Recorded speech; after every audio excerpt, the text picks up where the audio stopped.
മനോരമ ന്യൂസിൽ മനസ്സ് തുറന്നായിട്ട് പ്രേക്ഷകർക്കും തോന്നിയിട്ടുണ്ടാവില്ല. അത് ആങ്കർ ചെയ്യുന്ന ആൾ വളരെ വീക്കായിരുന്നു. അദ്ദേഹം എന്തോ പേടിച്ചിരിക്കണ മാതിരിയാണ്. ഞാൻ കണ്ട കാര്യത്തിൽ തിരുത്താൻ ആരും വരണ്ട. ഞാൻ കണ്ട കാര്യത്തിൽ ആരും തിരുത്താൻ വരണ്ട. കാരണം വെച്ച് കഴിഞ്ഞാൽ ഞാൻ എൻ്റെ കണ്ണുകൊണ്ട് കണ്ടാണ്. ഈ 6 വർഷം ഞാൻ അതിൻ്റെ പുറകെ നിന്നാണെങ്കിൽ ആ സാധനം തെളിയിച്ചിട്ടേ പോകുള്ളൂ. കൊല്ലത്ത് ജ്യൂസ് കടയിൽ നിന്ന് ജ്യൂസ് കുടിച്ചിട്ട് അവർക്ക് വേറെ ഒന്നും ഓർമ്മയില്ല. ഇവിടെ വന്ന് ഹോസ്പിറ്റലിൽ കിടക്കണേ പിന്നെ ഓർമ്മയുള്ളതെന്നാണ് പറയുന്നത്. അത് മാറ്റമുണ്ട്. പിന്നെ പറഞ്ഞാൽ അവർക്ക് ഓർമ്മയുണ്ടെന്നാണ് അവർ പറഞ്ഞേക്കുന്നത്.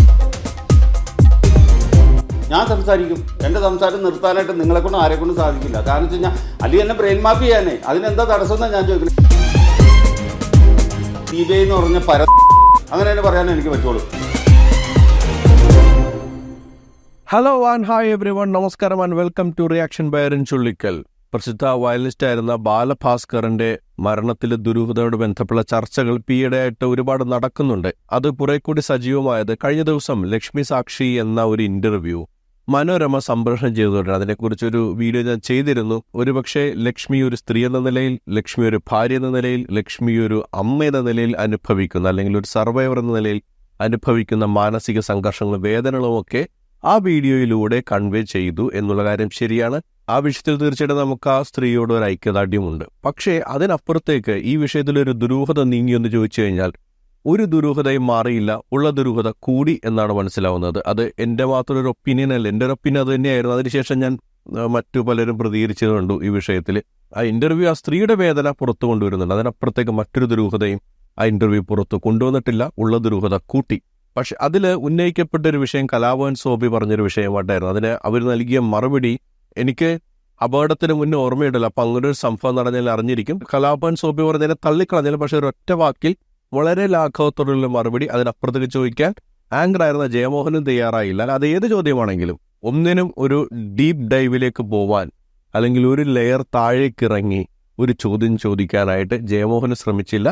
മനോരമയെ സംബന്ധിച്ചിടത്തോളം സഹതാപത്തോടെയുള്ള ഒരു ഇന്റർവ്യൂ ആയിരുന്നു ആവശ്യമുണ്ടായിരുന്നത്. അതിൽ അവർ വിജയം കണ്ടു. പക്ഷെ അതിനുശേഷം കലാഭവൻ സോബി മറ്റൊരു ഓൺലൈൻ ചാനലിന് ഒരു ഇന്റർവ്യൂ കൊടുത്തു. ഈ വിഷയമായിട്ട് ബന്ധപ്പെട്ട ശേഷം തീർച്ചയായിട്ടും ചോദ്യം ചെയ്യപ്പെടുക കലാഭവൻ സോബിയാണ്. അപ്പോൾ കലാഭവൻ സോബിക്ക് എന്താണ് പറയാനുള്ളതെന്ന് അറിയാനുള്ള ആകാംക്ഷ എല്ലാവർക്കും ഉണ്ടാവും. അതുകൊണ്ട് ഒരു ഓൺലൈൻ ചാനൽ അദ്ദേഹത്തിന് ഇന്റർവ്യൂ എടുത്തു കഴിഞ്ഞ ദിവസം. ആ ഇന്റർവ്യൂ ഇന്ന് രാവിലെയാണ് ഞാൻ കാണുന്നത്. അപ്പോൾ അതുമായിട്ട് ബന്ധപ്പെട്ട റിയാക്ഷൻ വീഡിയോ ചെയ്തിരിക്കുന്നത്. നമുക്ക് നേരെ ആ ഇന്റർവ്യൂ ഒന്ന് കണ്ടു നോക്കാം. മനോരമ ന്യൂസിൽ മനസ്സ് തുറന്നായിട്ട് പ്രേക്ഷകർക്കും തോന്നിയിട്ടുണ്ടാവില്ല. അത് ആങ്കർ ചെയ്യുന്ന ആൾ വളരെ വീക്കായിരുന്നു. അദ്ദേഹം എന്തോ പേടിച്ചിരിക്കണ മാതിരിയാണ്. പക്ഷെ മനോരമയിൽ ഷാനിയൊക്കെ ഇറങ്ങി അടിച്ചു പൊളിച്ച് ചോദിച്ചെന്നെ ഇല്ലാന്ന് ഞാൻ പറയുന്നില്ല. അപ്പോൾ ആ ഒരു അവസ്ഥ കാഴ്ചക്കാർക്ക് തോന്നിയിട്ടുണ്ടാവും. വളരെ കൃത്യമായ നിരീക്ഷണമാണ് അത്. ആ ആങ്കർ ഒരു പക്ഷേ വേദനിപ്പിക്കുന്ന ഒരു വാക്കുപോലും വരരുത് എന്ന ലക്ഷ്യത്തോടെ സംസാരിച്ചതുകൊണ്ടാകാം ആളുകൾ അതിനെ വളരെ പ്രൊഫഷണലായ ഇന്റർവ്യൂ എന്നൊക്കെ പറയുന്നുണ്ട്. പക്ഷേ ദുരൂഹത നീക്കാനുള്ള ഒരു ഇന്റർവ്യൂ ആയിരുന്നെങ്കിൽ ആ രീതിയിലായിരുന്നില്ല. അതേസമയം ലക്ഷ്മിയുടെ വേദനകൾ അറിയാനുള്ള ഒരു ഇന്റർവ്യൂ ആണെങ്കിൽ വളരെ ആപ്റ്റായ ഇന്റർവ്യൂ ആയിരുന്നു അത്. ദുരൂഹത നീക്കുക എന്നൊക്കെ പറഞ്ഞ് നടത്തി അല്ലെങ്കിൽ മറുപടി എന്നൊക്കെ പറഞ്ഞിട്ട് വന്നൊരു ഇന്റർവ്യൂവിന് എന്നൊരു യോഗ്യത അതിന് കൊടുക്കാൻ കഴിയില്ല. ഒരുപക്ഷെ ഇദ്ദേഹം പറഞ്ഞതുപോലെ ഷാനിയായിരുന്നെങ്കിൽ കുറെ കൂടി ബെറ്ററായിട്ട് ചോദിച്ചിട്ട് ഞാൻ ഇന്നലത്തെ ആ റിയാക്ഷൻ വീഡിയോയിലും പറഞ്ഞിരുന്നു. ഒരുപക്ഷെ ഷാനിയോ അല്ലെങ്കിൽ റിപ്പോർട്ടർ ചാനലിൽ അരുൺകുമാറോ ആയിരുന്നെങ്കിൽ വളരെ പൊളിറ്റിക്കലി കറക്റ്റായ ചോദ്യങ്ങൾ ചോദിച്ചുകൊണ്ട് ദുരൂഹതകളിലേക്ക് ആഴത്തിലേക്ക് ഇറങ്ങിപ്പോയേനെ. പക്ഷെ ആ കാര്യത്തിൽ അൻപേ പരാജയപ്പെട്ടൊരു ഇന്റർവ്യൂ ആയിരുന്നു ഇത്. ഞാൻ കണ്ട കാര്യത്തിൽ തിരുത്താൻ ആരും വരണ്ട. ഞാൻ എന്റെ കണ്ണുകൊണ്ട് കണ്ടാണ്. ഈ 6 വർഷം ഞാൻ അതിന്റെ പുറകെ നിന്നാണ് ആ സാധനം തെളിയിച്ചിട്ടേ പോകും. ഞാൻ കണ്ട കാര്യം ബാക്കിയൊന്നും എനിക്കറിയില്ല. എനിക്കറിയില്ല. ഈ വണ്ടിയിൽ ഇങ്ങനൊരു വണ്ടി അവിടെ ആക്രമിക്കപ്പെട്ടു. അത് ഞാൻ ബാലുവിനെ ആക്രമിക്കപ്പെട്ടെന്ന് ഞാൻ പറഞ്ഞിട്ടില്ല. പക്ഷെ ബാലുവിന്റെ കാറാന്ന് എനിക്ക് മനസ്സിലായത് ഈ അപകടം നടന്ന സ്ഥലത്ത് ഗ്ലാസ് പൊട്ടിയതനുസരിച്ചാണെന്ന്. ഈ ഒരു കാര്യം പറയുമ്പോൾ എനിക്കും സ്വാഭാവികമായിട്ട് തോന്നിയൊരു സംശയമുണ്ട്. അതെനിക്ക് തന്നെ ഇന്റർവ്യൂവിലെ കമൻ്റായിട്ട് പലരും ചോദിച്ചിട്ടുണ്ടായിരുന്നു. ഒരുപക്ഷെ മറ്റൊരു കാറായിരിക്കില്ല അവിടെ ആക്രമിക്കപ്പെട്ടിരിക്കുന്നത്, അത് ബാലുവിൻ്റെ കാറാകണമെന്ന് എന്താണ് ഇത്ര നിർബന്ധം? അതിന് അദ്ദേഹം കൃത്യമായിട്ട് മറുപടി പറയുന്നുണ്ട്. ക്രൈംബ്രാഞ്ചും ഈ ചോദ്യം എന്നോട് ചോദിച്ചാണ്. അതിന് വ്യക്തമായൊരു മറുപടി, ഒക്കെ കൺവിൻസിംഗ് ആയ മറുപടി ഞാൻ കൊടുത്തു. ഒരു സ്കോർപ്പിയോയിൽ നിന്ന് ലിവർ പോലുള്ള ഒരു ആയുധം എടുത്തിട്ട് ഈ ചില്ലടിച്ചു പൊട്ടിക്കുന്നത് ഇദ്ദേഹം കാണുന്നുണ്ട്. പിൻവശത്തെ ചില്ലടിച്ചു പൊട്ടിക്കുന്നത് കാണുന്നുണ്ട്. ബാലുവിൻ്റെ കാർ ഇടിക്കുമ്പോഴും ആ വട്ടത്തിൽ പൊട്ടിയ പാടുണ്ട്. ഇപ്പോഴും ആ കാറ് പോലീസ് സ്റ്റേഷനിലുണ്ട്. അത് അവിടെയും ഇദ്ദേഹം പറഞ്ഞതുപോലെ തന്നെയുള്ള പൊട്ടലോട് തന്നെയാണ് ആ കാർ കിടക്കുന്നത്. ഒരു അപകടം സംഭവിച്ചു കഴിയുമ്പോൾ പിന്നിൽ ആ ചില്ല് പൊട്ടാനുള്ള സാഹചര്യം വളരെ കുറവാണ്. അതിനെക്കുറിച്ചും കൃത്യമായ മറുപടി ഇദ്ദേഹം തിരിച്ചു ചോദിച്ചപ്പോൾ കിട്ടിയിട്ടില്ല എന്നാണ് പറയുന്നത്. അപ്പോൾ ഇദ്ദേഹം കണ്ട കാർ അത് തന്നെ ആയിരിക്കാനാണ് സാധ്യത. അല്ലെങ്കിൽ തന്നെ ഞാൻ മനസ്സിലാക്കുന്ന ഇനി ഇദ്ദേഹത്തിന് ഈ വിഷയമായിട്ട് യാതൊരു ബന്ധവുമില്ല. ഇദ്ദേഹം വെറുതെ ഒരു പേര് കിട്ടാൻ വേണ്ടി ചെയ്യുകയാണെന്നുള്ളൊരു ആരോപണം ഉണ്ടല്ലോ. അങ്ങനെയാണെന്ന് വിചാരിച്ചു നോക്കൂ. എന്ത് പൊട്ടത്തരമാണ് മനുഷ്യൻ കാണിക്കുന്നത്. ഇതുകൊണ്ട് എന്തെങ്കിലും സാമ്പത്തിക ലാഭം ഇദ്ദേഹത്തിനുണ്ടോ? അതുകൊണ്ട് ഇയാൾ ആരെങ്കിലും പരിപാടി ബുക്ക് ചെയ്യാൻ വിളിക്കുകയോ അല്ലെങ്കിൽ ഏതെങ്കിലും രീതിയിൽ അതുകൊണ്ട് കലാഭവൻ എന്തെങ്കിലും കൂടുതൽ അഡ്വാൻറ്റേജ് ഉണ്ടായിട്ടുണ്ടോ? ഇയാൾ ജീവിതത്തിൽ എന്തെങ്കിലും ഒരു ഫിനാൻഷ്യൽ അഡ്വാൻറ്റേജ് ഉണ്ടായിട്ടുണ്ടോ? കൂടുതൽ അപകടമല്ലേ ഇദ്ദേഹം വിളിച്ചു വരുത്തുന്നത്? കാരണം സംശയിക്കപ്പെടുന്നത് സ്വർണ്ണക്കടത്ത് മാഫിയയ്ക്ക് ഇതുമായിട്ട് ബന്ധമുണ്ട് എന്നാണ്. അതിനെ സംശയിച്ചുകൊണ്ടിരിക്കുമ്പോൾ സ്വർണ്ണക്കടത്ത് മാഫിയയ്ക്കെതിരെ സ്വന്തം ജീവൻ പണയം പെടുത്തി ഒരാൾ സംസാരിക്കാൻ ശ്രമിക്കൂ. അതും 6 വർഷമായിട്ട് തുടർച്ചയായിട്ട് അദ്ദേഹം ഇതിനെ സംസാരിച്ചുകൊണ്ടിരിക്കുന്നു. കഴിഞ്ഞ ദിവസം ഇദ്ദേഹം തള്ളിപ്പറയേണ്ട അദ്ദേഹം പറയുന്നത് എനിക്ക് ഇതിൽ പൂർണ്ണ വിശ്വാസമുണ്ട്, ഞാനിത് തെളിയിക്കുമെന്ന് പറയുമ്പോൾ ഇതിലെന്തൊക്കെയോ ഉണ്ട് എന്ന് തന്നെ വിശ്വസിക്കാനാണ് എനിക്ക് തോന്നുന്നത്. നിങ്ങൾക്ക് എന്താ തോന്നുന്നത്? നിങ്ങൾ കമൻ്റായിട്ട് ഇടുക. ബാലു ആശുപത്രി കിടന്നപ്പോൾ പുറത്തുള്ള ആരുമായിട്ട് കമ്മ്യൂണിക്കേറ്റ് ചെയ്തതായിട്ട് ആർക്കും അറിയില്ല. ഒന്നാമത്തെ ഇവിടെ തുളച്ച് ഇത് ഇട്ടേക്കുമല്ലായിരുന്നു പുള്ളി. പിന്നെ ബാലുവിൻ്റെ അച്ഛൻ തന്നെ പലപ്പോഴും പറഞ്ഞിട്ടുണ്ട്, ചെന്നപ്പോൾ 1-2 വാക്ക് ഇങ്ങനെ ചുണ്ടനക്കാനേ പറ്റുള്ളൂ. ഇവർ ഇതിനകത്ത് പറഞ്ഞിട്ടുണ്ട് ബാലഭാസ്കർ പുറത്തുള്ളവരായിട്ട് സംസാരിക്കേണ്ടായിരുന്നു, മരിക്കണവരെ സംസാരിക്കേണ്ടായിരുന്നു. അദ്ദേഹം പറഞ്ഞിരുന്നു അർജുന വണ്ടി ഓടിച്ചെന്ന് പറഞ്ഞിരുന്നു. പിന്നെ അതൊന്ന്. പിന്നെ രണ്ടാമത്തെ കാര്യം, CBIയുടെ ആദ്യത്തെ പതിപ്പിൽ ഇവർ മൊഴി കൊടുത്തേക്കണതിൻ്റെ അകത്ത് പറഞ്ഞേക്കണത്, അവർ ചോദിച്ചപ്പോൾ പറഞ്ഞേക്കണത് ഇത് എന്നാ അതിലാണോ ക്രൈംബ്രാഞ്ചിലാണ് ഏതൊരു മൊഴിയിലുണ്ട്, കൊല്ലത്ത് ജ്യൂസ് കടയിൽ നിന്ന് ജ്യൂസ് കുടിച്ചിട്ട് അവർക്ക് വേറെ ഒന്നും ഓർമ്മയില്ല, ഇവിടെ വന്ന് ഹോസ്പിറ്റലിൽ കിടക്കണേ പിന്നെ ഓർമ്മയുള്ളതെന്നാണ് പറഞ്ഞത്. പിന്നെ ഇതിൻ്റെ അകത്ത് ഇന്ന് പറഞ്ഞതിൽ അപ്പോൾ അത് മാറ്റമുണ്ട്. പിന്നെ പറഞ്ഞാൽ അവർക്ക് ഓർമ്മയുണ്ടെന്നാണ് അവർ പറഞ്ഞേക്കുന്നത്. പിന്നെ ഇവർ പറഞ്ഞാൽ വണ്ടി കയ്യിൽ നിന്ന് പോയിട്ട് കുറേ പോയിരുന്നു. ഒരു വണ്ടി ഓടിക്കുന്ന എല്ലാ ആൾക്കാർക്കും അറിയാം, ഒരു വണ്ടി കയ്യിൽ നിന്ന് പോയാൽ ഒരു 10 അല്ലെങ്കിൽ 20 അടി അപ്പുറത്തുനിന്ന് വണ്ടി ഇടിക്കും. അപ്പോൾ വണ്ടി ഇങ്ങനെ റഷായി പോയിക്കൊണ്ടിരിക്കണേ ഞാൻ കാണുന്നതെന്ന് പറഞ്ഞാൽ അങ്ങനെ പോയിക്കൊണ്ടിരിക്കണ കാണാൻ ഒരു സമയം കിട്ടും. ഒരു മനുഷ്യന് ടാറിങ്ങിൽ നിന്ന് മാറിപ്പോയി കഴിഞ്ഞാൽ വണ്ടി ഇടിക്കണ കാര്യമല്ലേ കാണുള്ളൂ. ഇതും എനിക്ക് സംശയം തോന്നിയൊരു ഭാഗം തന്നെയാണ്. 3 കാര്യങ്ങളും. ആദ്യത്തേത്, ബാലു ആ അവസ്ഥയിൽ സംസാരിച്ചു എന്ന് പറയുന്ന കാര്യം. നമ്മളൊക്കെ ആ സമയത്ത് വാർത്തകളുടെ മനസ്സിലാക്കിയത് അത്യാസന്ന നിലയിലാണ്, അങ്ങനെ ആളുമായിട്ട് സംസാരിക്കുന്നില്ല. പിന്നെ ഇതിനിടക്കാണ് സ്റ്റീഫൻ ദേവസി 43 മിനിറ്റ് സംസാരിച്ചു എന്നൊക്കെ പറയുന്നത്. അതൊക്കെ നമുക്ക് ഡൈജസ്റ്റ് ചെയ്യാൻ വരുന്നതിൻ്റെ അപ്പുറത്താണ്. അത്യാസന്ന നിലയിൽ കിടക്കുന്ന ഒരാളുമായിട്ട് 43 മിനിറ്റ് എന്താണ് സ്റ്റീഫൻ ദേവസിക്ക് സംസാരിക്കാനുള്ളത്? അതിനുള്ള ഉത്തരങ്ങളൊക്കെ ഇനിയും പുറത്തു വരേണ്ടിയിരിക്കുന്നു. പിന്നെ ഇവർ പറയുന്നുണ്ട് എനിക്ക് പലതും ഓർമ്മയില്ല, കാരണം ഇവർ കുറേ മാസത്തോളം ഇവർക്ക് കൃത്യമായി ഓർമ്മയുണ്ടായിരുന്നില്ല. ഇവരുടെ തലയ്ക്കേറ്റ പരിക്ക് മൂലം കൃത്യമായിട്ട് കാര്യങ്ങൾ ഓർക്കുന്നുണ്ടായിരുന്നില്ല എന്ന് പറയുന്നത്. പക്ഷേ ഇതൊക്കെ ഇവരെവിടെ നിന്നാണ് ശേഖരിച്ചത്? ആരെങ്കിലും ഇവർക്ക് പറഞ്ഞു കൊടുത്താണ്? അങ്ങനെയെങ്കിൽ ആരാണ് ഇവർക്ക് ഈ കഥകളൊക്കെ പറഞ്ഞു കൊടുത്തത്?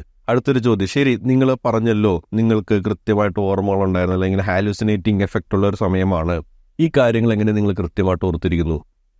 നിങ്ങൾക്ക് ഇതിനെക്കുറിച്ചൊരു ധാരണയില്ല. ആരാണ് നിങ്ങളോട് ഇതിനെക്കുറിച്ച് കൃത്യമായി അപ്ഡേറ്റ് ചെയ്തിരുന്നത് എന്നുള്ള കാര്യങ്ങളെക്കുറിച്ചൊക്കെ ഒരു ലെയർ ഡൗൺ ക്വസ്റ്റ്യൻ ആങ്കറിൻ്റെ ഭാഗത്തുനിന്ന് ഉണ്ടായിരുന്നില്ല. പിന്നീട് ഇവർ പറയുന്ന മൊഴിയിൽ പറഞ്ഞിരിക്കുന്ന വൈരുദ്ധ്യം, കൊല്ലത്ത് നിന്നോ പാനീയം കുടിച്ച ശേഷം ഇവർക്ക് ഓർമ്മയില്ല, പിന്നീട് ഹോസ്പിറ്റലിൽ വെച്ചാണ് ഓർമ്മ വന്നതെന്ന് പറയുന്നു. ഇതിൽ പറയുന്നു വണ്ടി പെട്ടെന്ന് ഓഫ് റോഡ് പോകുന്ന ഒരു എഫക്റ്റ് കൊണ്ട് ഞാൻ ഞെട്ടി നോക്കുമ്പോൾ വണ്ടി നിയന്ത്രണം വിട്ട് പോയിക്കൊണ്ടിരിക്കുകയാണ്. അങ്ങനെയൊക്കെ പോകാനുള്ള ഒരു അവസരം ഒരു ആക്സിഡൻറ്റ് കിട്ടില്ല. ഇപ്പം നമ്മൾ ആക്സിഡൻറ്റിൽ നിന്ന് ജസ്റ്റ് എസ്കേപ്പ് ആയിട്ടുണ്ട്. ചിലത് നമ്മൾക്കൊന്നും പറ്റിയില്ല, പക്ഷേ കാറിന് സാരമായ പരിക്ക് പറ്റിയ സാഹചര്യങ്ങളൊക്കെ ഉണ്ടായിട്ടുണ്ട്. ഞാനൊരു പ്രാവശ്യം വണ്ടി ഓടിച്ച് പോകുമ്പോഴേക്കും രാത്രിയാണ്, നല്ല മഴയുണ്ട്, കണ്ടെയ്നർ ടെർമിനൽ റോഡായിരുന്നു. ആ റോഡിൽ ഒരു കറുത്ത പോത്ത് വന്ന് നിന്നിരുന്നു. കണ്ടില്ല ആ സംഭവം എന്താണെന്നല്ല, കാരണം തൊട്ടടുത്തെത്തിയപ്പോൾ ഈ പോത്തിൻ്റെ കണ്ണ് തിളങ്ങുന്ന കണ്ടിട്ടാണ്. ഇതൊരു ക്വിക്ക് സെക്കൻഡ് സമയം കിട്ടുള്ളൂ വെട്ടിച്ച് മാറ്റാനോ അങ്ങോട്ട് പോകുന്നതിലൊക്കെ. നമുക്കങ്ങനെ വെട്ടിച്ച് മാറ്റാൻ ഒരു കുറച്ച് സമയം ഇങ്ങനെ നോക്കിക്കൊണ്ടിരിക്കാൻ, കാർ നിയന്ത്രണം വിട്ട് പോകാൻ നോക്കിയിട്ടൊരു അവസരം കിട്ടുകയാണെങ്കിൽ നമ്മൾ ഉറപ്പായിട്ടും വണ്ടി വെട്ടിച്ച് മാറ്റി ആ അപകടത്തിൽ നിന്ന് രക്ഷപ്പെടും. ഈ ക്വിക്ക് സെക്കൻഡിൽ നടക്കുന്നൊരു സംഭവത്തിന് നമ്മൾ അപകടത്തിൽപ്പെട്ടു പോകുന്നത്. എനിക്ക് ഇന്നലെ പറഞ്ഞപ്പോൾ തന്നെ സംശയം തോന്നിയ കാരണം, പക്ഷേ നമ്മളെ പറഞ്ഞില്ല, ആ പെൺകുട്ടിയുടെ വേദനയെക്കുറിച്ച് പറയുമ്പോൾ അതിനകത്ത് കൂടുതൽ ചൊറിയുന്നത് ശരിയല്ല. ആ ഒരു എത്തിക്സ് വെച്ചുകൊണ്ട് അതിനെക്കുറിച്ച് ഇന്നലെ പറയുന്നത്. പക്ഷെ ഇന്നിപ്പോൾ ഇദ്ദേഹം എടുത്തു പറഞ്ഞപ്പോൾ ആ ഒരു സംശയം ഒന്നും കൂടി സൂചിപ്പിച്ചത് മാത്രം. ഇതൊരു അപകടമാണ് എന്നുണ്ടെങ്കിൽ ഒരു ക്വിക്ക് സെക്കൻഡൊക്കെ കിട്ടുകയുള്ളൂ. പക്ഷേ അതിൽ കൂടെ സമയം കിട്ടിക്കഴിഞ്ഞാൽ വെട്ടിച്ച് മാറ്റുകയും രക്ഷപ്പെടാനുള്ള ഒരു ശ്രമം എന്തായാലും ഡ്രൈവർ നടത്തും അതിനകത്ത്.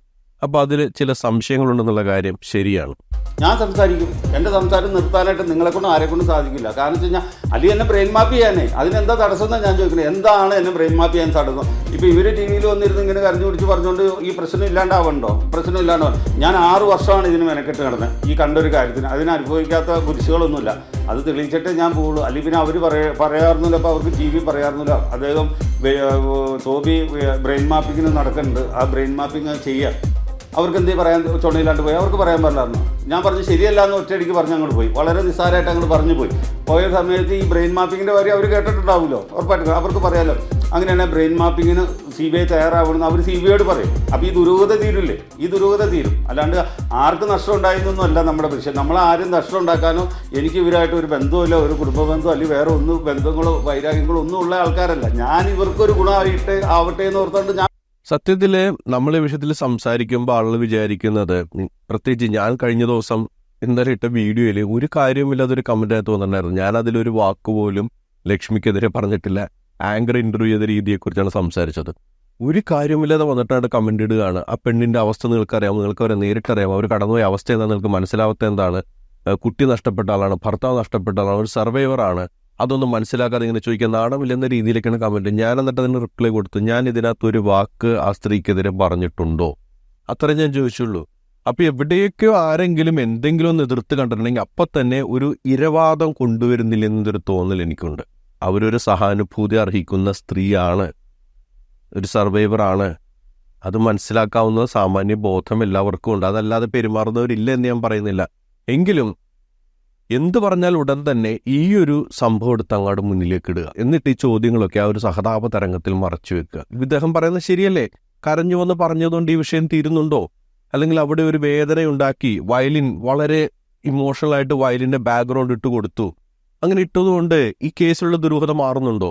കോൺട്രഡിക്റ്റിംഗായി നിൽക്കുന്ന രണ്ട് കാര്യങ്ങളാണ് ഇതിനകത്തുള്ളത്. ഒന്ന്, ലക്ഷ്മി പറയുന്നു അങ്ങനെ ഒരു ആക്രമണം അവിടെ സംഭവിച്ചിട്ടില്ല, അന്വേഷണത്തിൽ വലിയ പ്രശ്നമൊന്നുമില്ല, എല്ലാം ശരിയാണെന്നാണ് അവര് പറഞ്ഞു വെക്കുന്നത്. സോബി അതിന് വിരുദ്ധമായ ഒരു കാര്യം പറയുന്നു, ഞാൻ കണ്ടതാണ്, അവർ ആക്രമിക്കപ്പെടുന്നു, ആ വണ്ടിയിൽ നിന്ന് ഒരു ഉയർന്ന തടിയുള്ള ആൾ പുറത്തു വരുന്നു, അത് അർജുനല്ല, നാട്ടുകാർ കണ്ടതും അങ്ങനെയുള്ള ആളെയാണ്, അത് അർജുനല്ല, ബാലഭാസ്കറുമല്ല, മറ്റൊരാളാണെന്ന് പറയുന്നു.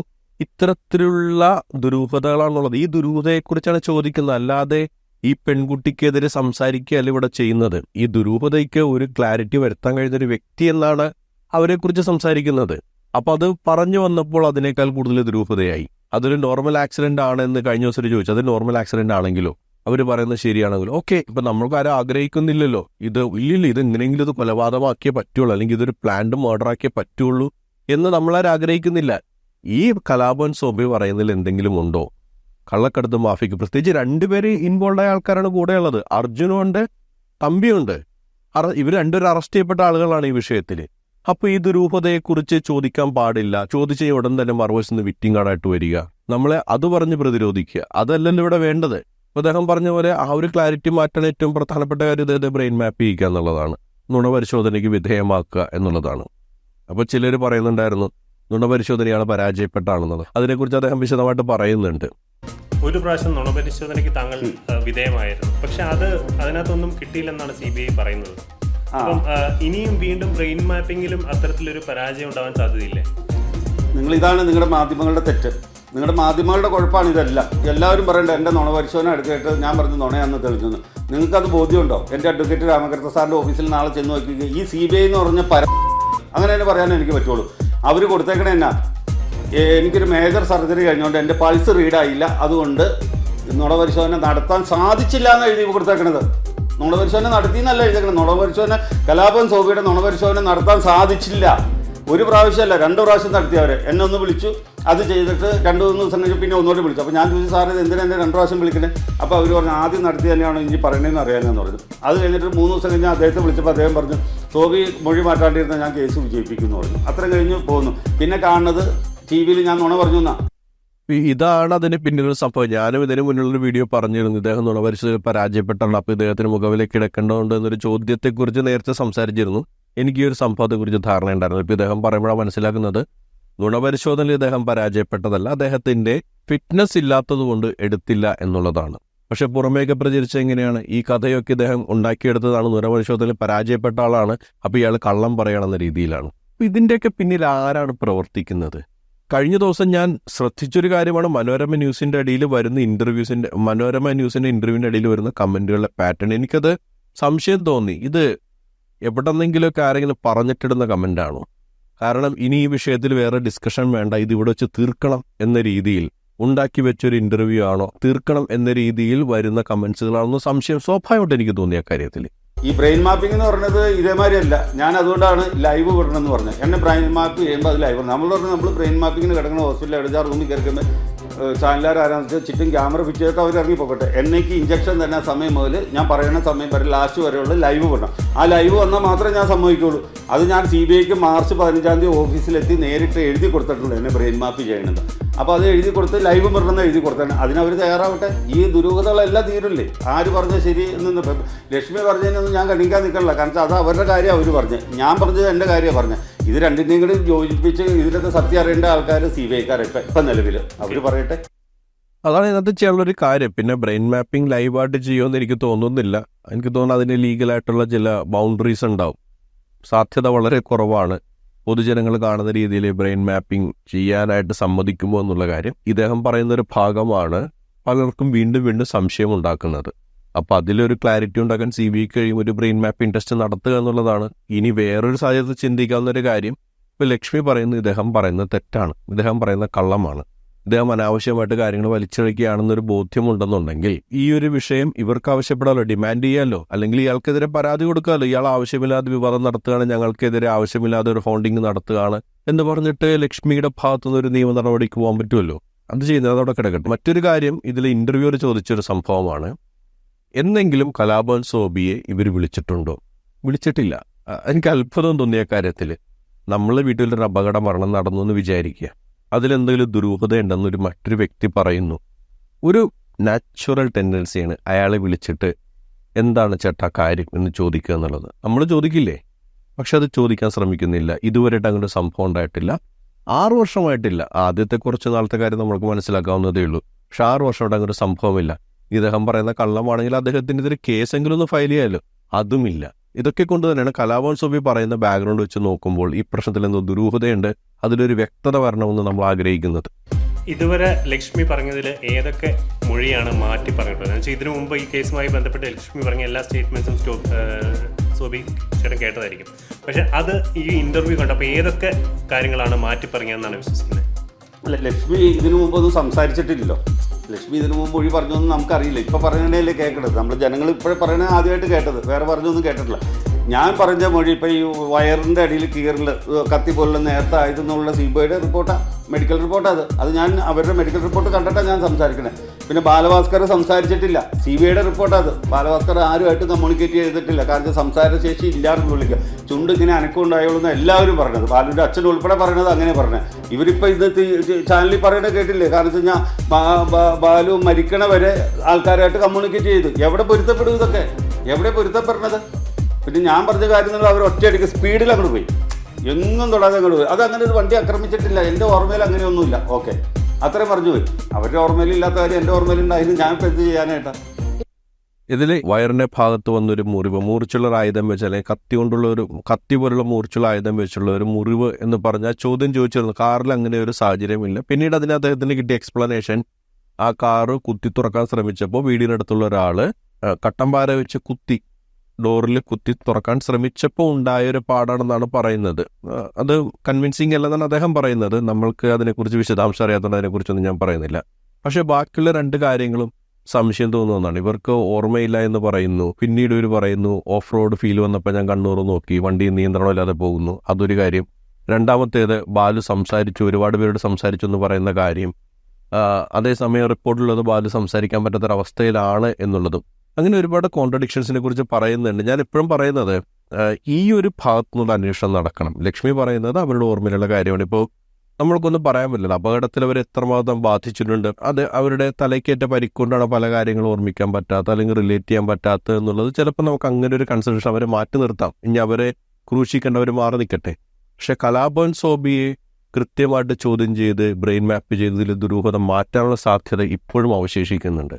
അത് ഉപയോഗിക്കുകയാണെന്നുണ്ടെങ്കിൽ ഒരുപക്ഷെ ഇപ്പോഴുള്ള ഈ ക്ലൗഡ്സൊക്കെ മാറും, കാര്യങ്ങളിൽ വ്യക്തത വരും. ഇപ്പം നേരത്തെ എന്നാ സുഹൃത്ത് പറഞ്ഞല്ലോ, ഒരു സാധാരണ അപകടമാണെങ്കിലോ അങ്ങനെയാണെന്നുണ്ടെങ്കിൽ ഒക്കെ അങ്ങനെ ഒരു കാര്യത്തിലേക്കൂടി ഒരു ക്ലാരിറ്റി വരട്ടെ എന്നാണ് ആഗ്രഹിക്കുന്നത്.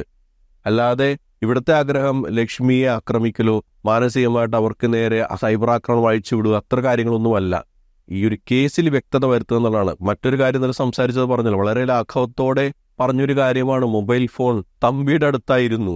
ചോദ്യം ഇനിയും ബാക്കിയാണ്. അത് കഴിഞ്ഞ ദിവസം ശ്രീജിത്ത് പണിക്കർ അദ്ദേഹത്തിന്റെ ചാനലിൽ പറഞ്ഞൊരു സംഭവമാണ്. ഈ ഫോൺ കൊടുത്തു എന്ന് പറയുന്നത് കുറച്ച് ദിവസമല്ല അവരുടെ കയ്യിൽ വെച്ചത്, മറ്റൊരു കേസുമായിട്ട് ബന്ധപ്പെട്ട് അയാളുടെ വീട്ടിൽ റെയ്ഡ് നടന്നപ്പോഴാണ് ഈ മൊബൈൽ ഫോൺ കണ്ടെത്തിയത്. അതുവരെ ഇയാൾ അവിടെ വെച്ചുകൊണ്ടിരിക്കുകയായിരുന്നു. ആ ലെവലിലേക്കുള്ള ചോദ്യങ്ങളൊന്നും നടന്നിട്ടില്ല, ആ ലെവലിലേക്കുള്ള ചോദ്യങ്ങളൊന്നും പോയിട്ടില്ല. അതുകൊണ്ടാണ് ഇന്നലെ ഞാൻ അഭിപ്രായം പറഞ്ഞത് ഇന്റർവ്യൂവർ അൻപയെ പരാജയമായിരുന്നു. എന്തായാലും ഇനിയും ഇതിൻ്റെ ബാക്കി ഇൻ്റർവ്യൂസിൻ്റെ പാർട്സ് ഉണ്ട്. അതിൽ അദ്ദേഹം കുറച്ച് തെളിവുകളൊക്കെ കാണിക്കുന്നുണ്ട്. അദ്ദേഹത്തിന് ഏകദേശം 100 ചില്ലാനും തെളിവുകൾ അദ്ദേഹം ശേഖരിച്ച് വെച്ചിട്ടുണ്ട്. ആ തെളിവുകളൊക്കെ പരിശോധിക്കപ്പെടട്ടെ. ഇയാൾ ബ്രെയിൻ മാപ്പിങ്ങിന് വിധേയമാട്ടെ, നുണപരിശോധനയ്ക്ക് വിധേയമാട്ടെ, കാര്യങ്ങൾ ദുരൂഹതകൾ മാറട്ടെ. എന്താണ് ഈ വിഷയത്തിൽ പ്രേക്ഷകർക്ക് പറയാനുള്ളത്? അത് കമൻ്റായിട്ട് രേഖപ്പെടുത്തുക. മറ്റൊരു പ്രതികരണം നമുക്ക് വീണ്ടും കണ്ടുമുട്ടാം. അതുവരേക്കും ബൈ ബൈ, ടേക്ക് കെയർ.